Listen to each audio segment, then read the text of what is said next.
ایک سفیر جناب عمر کو ملنے کے لیے آتا ہے، لوگوں سے دریافت کرتا ہے جی آپ کے بادشاہ کا محل کہاں ہے؟ تو لوگ ہنسنے لگ جاتے ہیں، کہتے ہیں جی ہمارے بادشاہ کا کوئی محل، وہ یا تو آپ کو مسجد نبوی میں اللہ کی عبادت کرتے ہوئے ملیں گے یا پھر وہ بیت المال میں غریب لوگوں کی مدد کرتے ہوئے اور بیت المال کے مال کی حفاظت کرتے ہوئے ملیں گے۔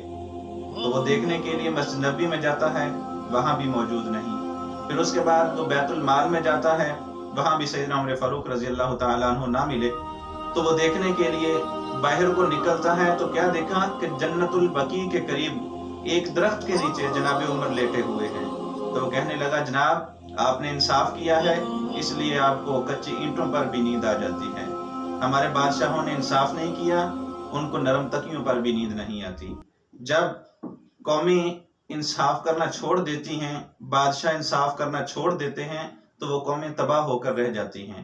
آج ہم دیکھ رہے ہیں کہ ہمارے بادشاہوں نے، ہم نے خود انصاف چھوڑ دیا، جب ہی انصاف کا دامن چھوڑا تو ہم تباہ ہو کر رہ گئے، ہماری معیشت تباہ ہو کر رہ گئی۔ وجہ یہ ہے کہ ہم نے عدل و انصاف کا دامن ہے وہ چھوڑ دیا۔